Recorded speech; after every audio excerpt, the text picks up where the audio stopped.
Donc effectivement, je suis Gwenaël Thuette et donc je représente la Fédération française de la carrosserie, branche constructeur.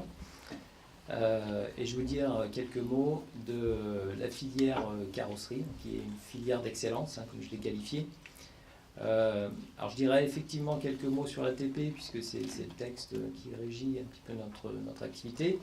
Mais ce que je vous propose, c'est de commencer peut-être... Alors, si je suis du bord. Voilà. Je vais essayer de faire une présentation assez rapide, même si elle est un peu détaillée, de ce qu'est la Fédération française de la carrosserie. Ensuite, j'enchaînerai sur les relations de la FFC avec le SEMAFROID, notre hôte du jour, que j'ai qualifié étant un partenariat gagnant-gagnant, et je vous expliquerai pourquoi. Et puis après, je vous citerai les enjeux techniques de la filière carrosserie sous température dirigée. Et je finirai et je conclurai avec quelques exemples qui prouvent que cette filière de la carrosserie frigorifique apporte énormément de valeur ajoutée au transport sous température dirigée grâce à sa grande capacité d'innovation. Donc la Fédération française de la carrosserie, fédération constituée de 3 branches, les constructeurs, les réparateurs et les équipementiers. Donc, elle représente ses adhérents auprès des pouvoirs publics, des institutionnels, des instances professionnelles patronales, des instances de formation et des instances de retraite et de prévoyance, avec une participation active qui en fait un partenaire de premier plan. Elle a un rôle de représentation, donc elle défend les intérêts, le savoir-faire et l'excellence technique des professionnels de la carrosserie auprès des organisations professionnelles de l'environnement et des transports, comme l'UIMM, donc l'Union des industries et des métiers de la métallurgie, le CLCCR, qui est l'association des carrossiers constructeurs industriels, le CLIFA, le comité de liaison des industries et fournisseurs de l'automobile, et la PFA, la filière automobile et mobilité. Très impliquée auprès de l'ensemble des filières. Elle a un rôle d'information, bien sûr auprès de ses adhérents. Elle informe, conseille et assiste, et assure une veille permanente sur des sujets d'information économique, réglementaire, technique, sociale, fiscale et juridique. Elle a ses propres vecteurs de communication, donc une newsletter dédiée à ses adhérents, un site internet avec un espace réservé, une revue FFC que beaucoup d'entre vous connaissent, le magazine de la carrosserie, et via son partenaire presse, le journal de l'automobile. Elle a un rôle aussi de veille économique, puisqu'elle réalise périodiquement pour les adhérents des études statistiques et des enquêtes de prospective et structurelles sur l'évolution des marchés, de la réparation et de la construction. Et enfin, et c'est sans doute un des axes que vous connaissez le plus, un rôle de promotion. Elle est présente et organisateur de Solutrans, le salon international de l'innovation des solutions de transport, qui est devenu le rendez-vous et la vitrine incontournable de la profession. L'objectif de Solutrans est de promouvoir les solutions les plus adaptées aux nouveaux enjeux économiques, technologiques et environnementaux.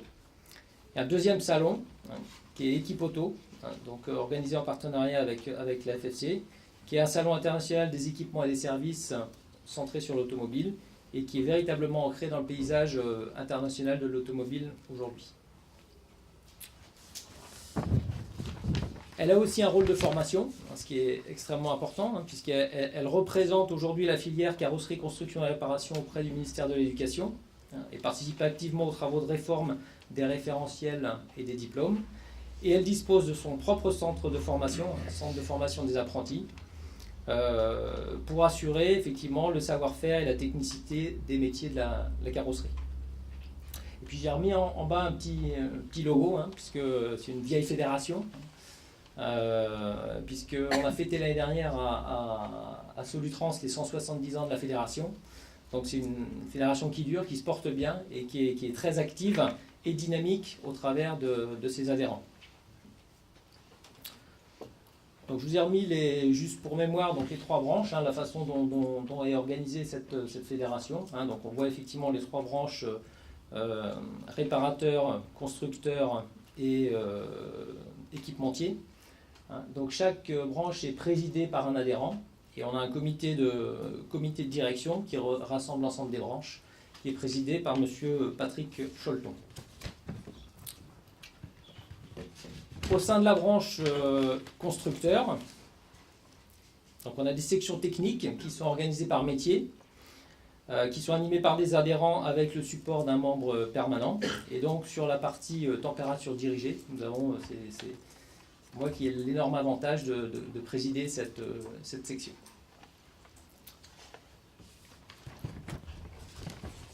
Alors voilà, donc après avoir rapidement présenté la fédération, on va attaquer le sujet du partenariat, ce que j'avais qualifié de partenariat gagnant-gagnant.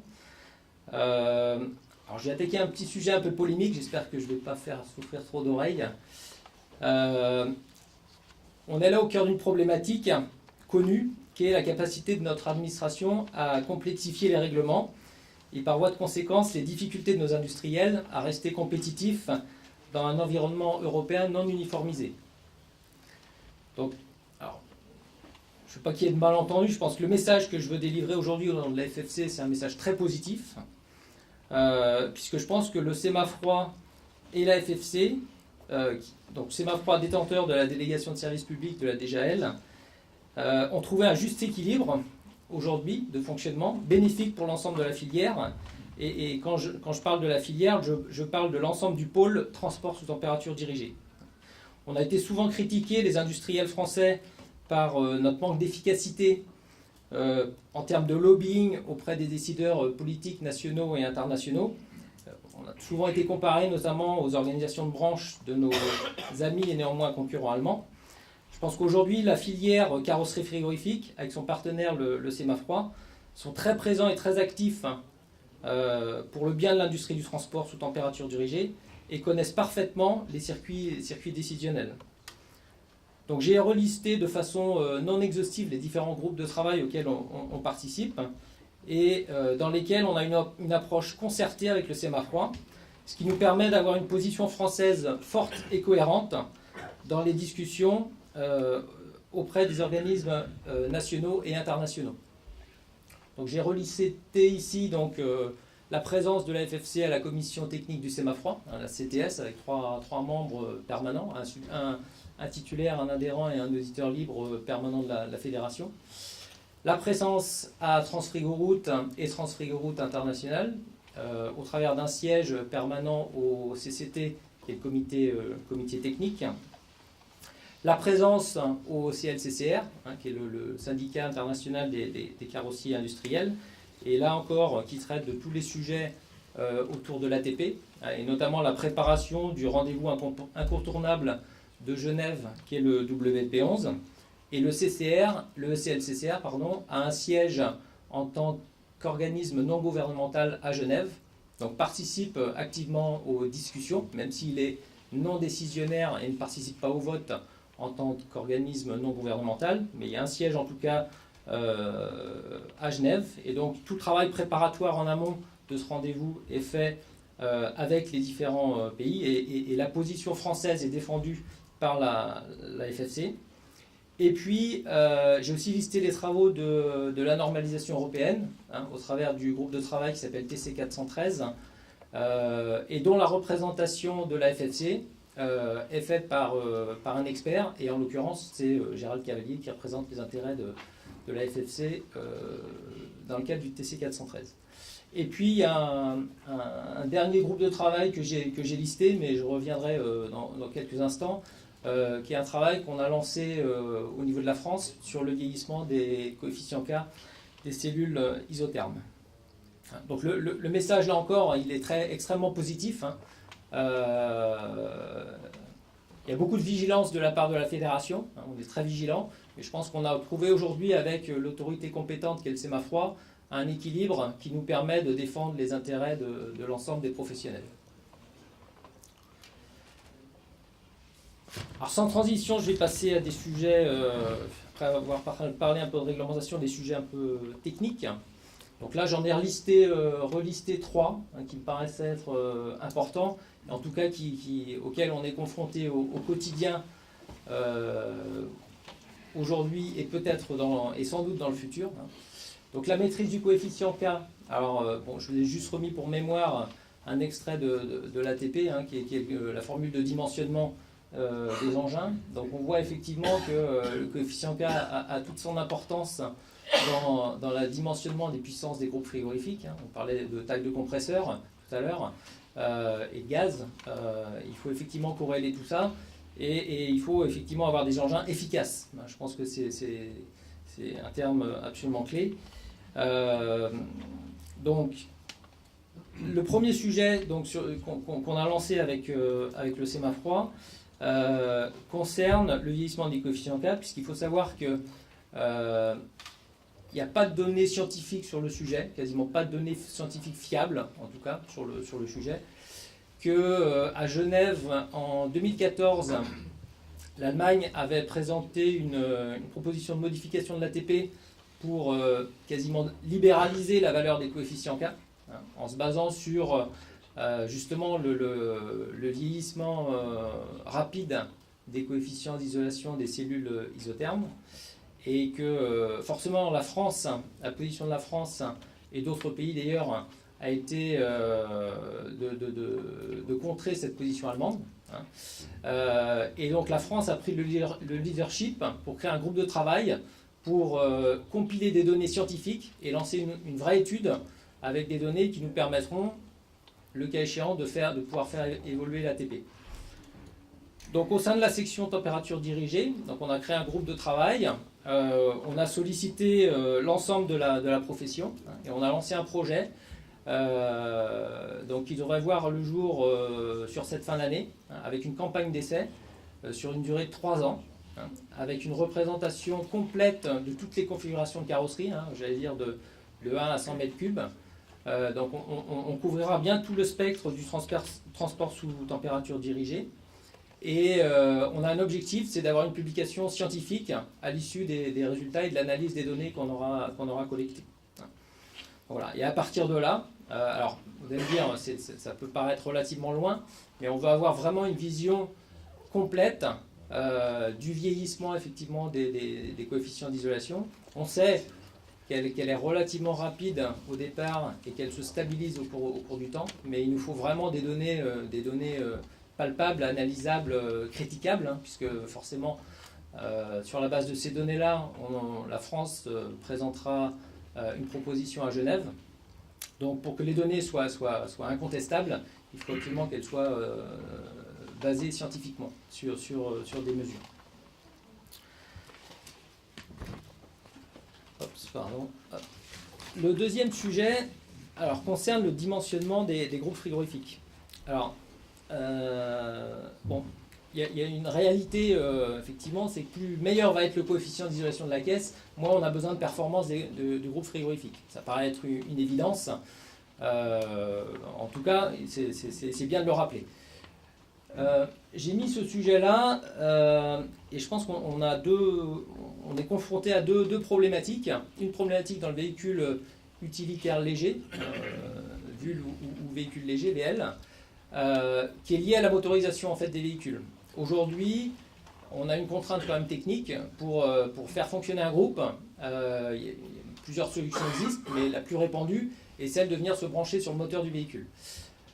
Aujourd'hui, avec les nouvelles normes Euro 6 qui arrivent, c'est vrai qu'on a, et les nouveaux moteurs qui sont compactés, on a de moins en moins de place pour venir mettre des accessoires et pouvoir se brancher sur le moteur du véhicule. Donc, il faut trouver des solutions, très clairement, et il est vraisemblable que les solutions qui vont être apportées vont passer par une baisse de la performance du groupe. Ça veut dire que forcément, si on a moins de performance sur le groupe, on sera nécessairement contraint d'avoir une meilleure performance sur l'isolation. Alors, les solutions sont en cours d'étude, hein, bien évidemment, mais je pense qu'il faut quand même garder ça en tête. Deuxième sujet, effectivement, qui est lié à ce que je viens d'expliquer, c'est les modes de fonctionnement start-stop, hein, qui sont liés à ces nouvelles motorisations. C'est vrai que quand le moteur est arrêté, du coup, on fait plus froid, quoi. Donc, il faut aussi trouver des solutions. Et là encore, le critère, la performance de l'isolation, est un critère essentiel. Et le troisième sujet, concerne les véhicules industriels. Donc là, c'est une norme qui risque, c'est un changement de réglementation qui va arriver, qui concerne les véhicules industriels, qui s'appelle NRMM, pour Non-Road Mobile Machinery, hein, qui est relatif à la pollution, alors, on va dire, entre guillemets, à la pollution des engins thermiques aujourd'hui qui font fonctionner les groupes frigorifiques. C'est vrai que ces moteurs thermiques n'étaient pas soumis à la réglementation. Donc il y a une réglementation qui va être mise en place. Il faut à parier que cette nouvelle réglementation diminue les performances de puissance des groupes frigorifiques. On est sur un environnement en dimension qui est extrêmement restreint. Il y avait eu beaucoup de discussions sur l'allongement des véhicules, la capacité d'allonger les véhicules pour pouvoir effectivement avoir des moteurs un peu plus performants en termes d'émissions en termes anti-pollution. Malheureusement, la Commission européenne n'a pas souhaité accéder à cette demande. Donc on va rester dans les mêmes gabarits de véhicules, hein, c'est-à-dire des longueurs de convoi limitées à 16,50 m. Et il va falloir trouver des solutions pour mettre des moteurs thermiques qui polluent moins. Et donc, en l'état, je pense qu'on risque d'avoir des solutions qui vont arriver sur le marché. Alors, on parle d'un horizon relativement court. Hein. On parle là, je vous parle d'un horizon à 2020. Et il n'est pas impossible qu'effectivement on perde un peu de puissance sur les groupes frigorifiques. Donc là encore, l'intérêt de garder, de conserver, hein, c'est toujours le même objectif, de conserver une bonne capacité des coefficients d'isolation des cellules.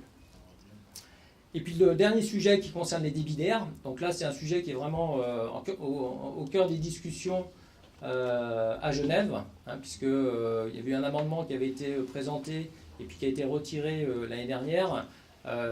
Bon, il y a une petite intervention cet après-midi et j'invite les gens qui s'intéressent à aller écouter André Stumpf sur le sujet, hein, sur les débits d'air. Donc il va y avoir effectivement une modification de l'ATP sur le sujet pour intégrer cette notion de débit d'air, mais là encore, il y a une réalité qui est absolue, c'est que meilleure est l'isolation de votre cellule, moins vous aurez besoin de frigorifique. Et donc du coup, au moins le critère de performance de ventilation sera important. Voilà. Ensuite, les évolutions des isolants. Alors, bon, ça c'est là encore un sujet qui touche de la profession. Hein. Pas simple. Pas simple. Pourquoi ? Parce que les isolants en fait évoluent au gré des investissements qui sont faits dans le domaine de la chimie. Par les grands laboratoires Bayer, Arkema, BASF. Et effectivement, les recherches sont plutôt axées sur l'activité bâtiment. Hein, l'isolation, effectivement, le potentiel de développement économique pour ces grands labos, c'est plutôt d'aller chercher des marchés dans le bâtiment que dans la filière carrosserie frigorifique. Nous, on est extrêmement exigeant en termes de performance. Par contre, on représente un volume relativement faible en termes d'achat. Donc c'est vrai qu'on est un peu un marché de niche, mais je pense qu'on bénéficie quand même, on arrive à discuter avec ces chimistes pour essayer de trouver des solutions pour avoir des niveaux de performance qui soient extrêmement intéressants. Bon, tout ça pour dire que ça avance pas très vite, hein, dans notre domaine et qu'il y a relativement peu de moyens, hein, de par le volume qu'on représente. J'ai remis quand même ce dont vous avez peut-être entendu parler, hein, tout ce qui s'appelle isolant sous vide, hein, les VIP, Vacuum Insulated Panel. Alors là encore, bon, c'est une technologie qui existe, hein, mais qui n'est pas du tout mature pour notre domaine d'activité, parce qu'elle est extrêmement pénalisante en poids, et puis en termes de prix, je pense que le marché n'est pas prêt pour accepter le marché des transporteurs, hein, et la plus-value qui permettrait d'aller chercher des coefficients beaucoup plus performant. Je pense que le prix dans le ticket d'entrée est un petit peu élevé aujourd'hui.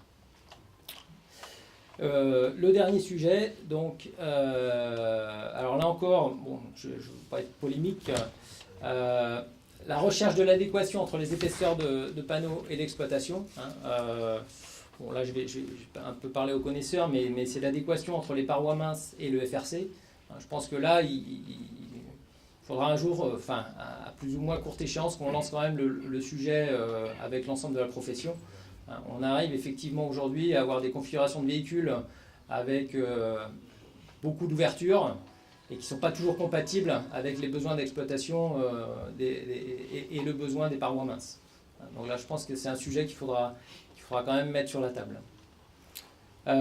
J'ai relisté aussi tout ce qui est matériaux offrant le moins d'absorption de chaleur. Donc là, je parle moins d'isolants, mais plus des parements.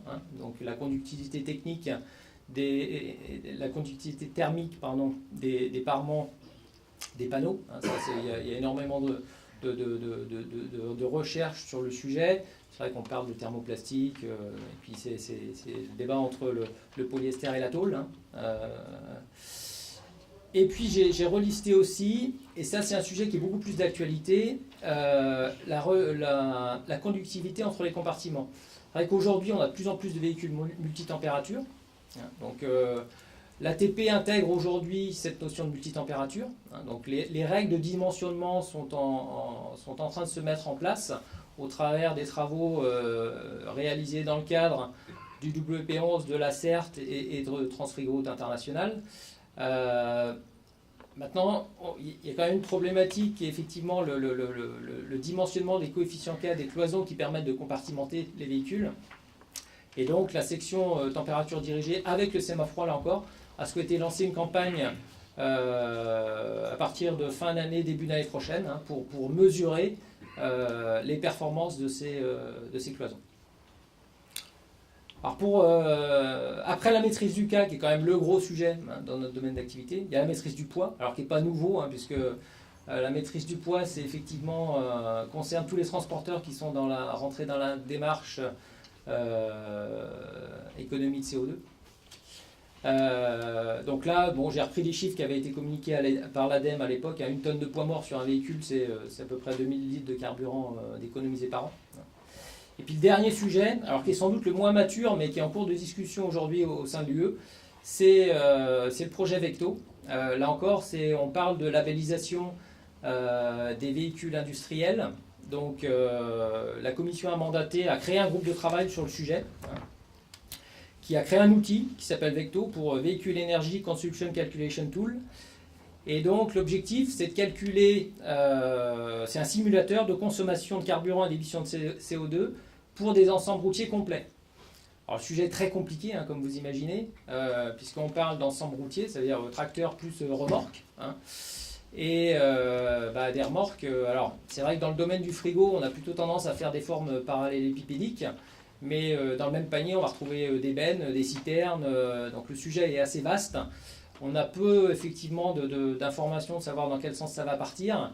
Ce qui est clair, c'est qu'on va arriver à cette labellisation, à un système bonus-malus, et je pense qu'à l'avenir, on risque de voir apparaître effectivement des formes de carrosserie un petit peu plus arrondies, un petit peu plus aérodynamiques, et avec l'ajout d'appendices aérodynamiques. Eric me fait signe d'accélérer, donc je finis. Je finis en vous disant que la filière de la carrosserie frigorifique est une filière qui est extrêmement dynamique, qui investit beaucoup dans la recherche. Alors, là, je vais perdre un peu de ma neutralité parce que, en tant que président de la section TD, je ne devrais pas trop mettre de marque en avant, mais il a bien fallu citer des exemples. Donc là, j'ai cité effectivement 3 marques, Chéreau, Lambret et Gruau, qui ont fait appel au travers des pôles de compétitivité à du financement pour lancer des programmes de recherche. Avec toujours le même objectif, c'est un objectif vertueux, de faire que le transport sous température dirigée soit le plus vertueux, avec ce souci de l'économie de la consommation d'énergie. Alors j'ai juste quelques visuels et je vais conclure là-dessus, puisque là aussi j'ai remis effectivement le petit logo du prix de l'innovation. Et je vous donnerai rendez-vous effectivement sur Solutrans l'année prochaine pour voir si la filière sous température dirigée sera encore primée. Je sais que ces dernières années, on a été assez chanceux de ce point de vue-là. Mais ça récompense aussi énormément de travail en amont, beaucoup de travail des équipes R&D des différents carrossiers constructeurs. Et donc pour le bien de la filière dans son ensemble. Voilà, écoutez, je vous remercie.